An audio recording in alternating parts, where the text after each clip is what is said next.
The word even tells us, fret not. It come back, he said, neither be thou envious. Trust, do good, delight thyself also in the Lord. Commit thy ways, trust, rest, wait patiently, cease from anger, forsake wrath. All of these things is an exhortation and urges the believer to confidently trust in the Lord with all of your life problems. I don't care what it is. He said, trust and don't fret, don't get worried, don't get angry, keep moving, keep believing, keep trusting. Because he said, I never seen the righteous forsaken or my seed begging bread. Somebody need to shout, it's going to be all right. How many know it's going to be all right? Amen. You might be going through some stuff, but you need to know today it's going to be all right, because the word declares that I never seen the righteous forsaken.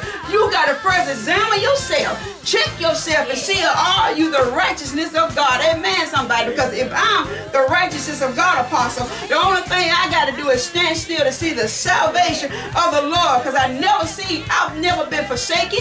God ain't never failed me. Even when I felt like it, God said I was right there all the time. But how many know in going through some stuff, God is developing some character. God is developing integrity. God is developing some values, some morals in us. Amen, somebody. Somebody need to shout, it's gonna be all right.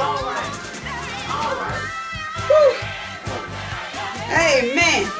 Because Elijah says and answer, do not be afraid, for those who are with us are more than those who are against us. So if God is with you, he is more than the world against you. He is more than those talking about you, lying on you, trying to stop you, trying to block you, don't like you, to hate you.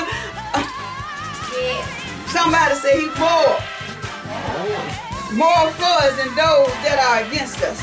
David provide, he said what David is doing here, David is giving his testimony concerning the faithfulness of God. Amen. Anybody got a testimony that you can testify to the goodness of God? Amen. Regardless of what I was facing. David said, regardless of what I'm going through, my everyday life trials and tribulation, whether good or bad, I've learned that God will never leave me nor forsake me. Regardless of by my own might or by my own power, by my own selfishness, God said he'll never leave me or forsake me. That's why he come back and say, I was young and now I'm old, yet I've never seen the righteous forsaken or their children begging bread. Note what David was saying. David said it 3 times. I was young, now I am old, and I have never seen the righteous forsaken. Amen. So David was declaring a statement from when I was young until I now. Can somebody just take a moment, look back over your life and see how God brought you through? Can you look back and see where you used to be and look at where you are now? Come on, somebody. Amen, somebody. And somebody need to give God praise that when I didn't have a dime, now I might have a dime.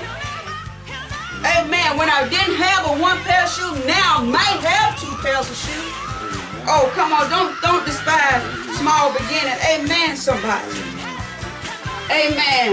They are statements of his personal experience. You got to have a personal experience with God. Amen. Can't nobody tell it like I can tell it. Come on, somebody. You need to tell whoever in your house, you can't tell my story like I can tell it. You don't know what I've been through. You don't know my storms. You don't know my trials and my tribulation. David draws from the span of his life experience to make a point. God does not abandon his people. I want you to know today, God has not forgotten you like I preach. God has not abandoned you. Amen. Because I can believe, I can hear David saying this. After all I have been through, I'm still here. Come on, somebody. I'm still here. I'm reminded of an old song that goes like this. It's another day's journey, and I'm glad about it. Amen. I'm glad about it. It's another day's journey, and I'm glad about it. I'm so glad to be here. You know I've got my health and strength, and I'm glad about it.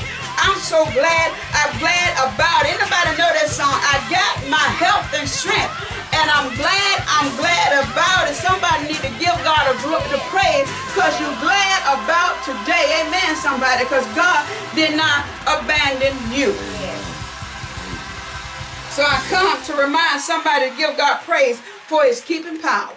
Amen. After all I've been through, I can still testify to the goodness of God, that I got my health, I got my strength, I'm in my right mind, I still have breath, so I got hope, and I got love in my heart, and I got love in my body, and where I go, I know I need not look behind me, but I keep my mind stayed on Jesus, because I'm safe in his arm. Amen, somebody. Can somebody give God praise, amen, that you're glad about it where you are today? Yes.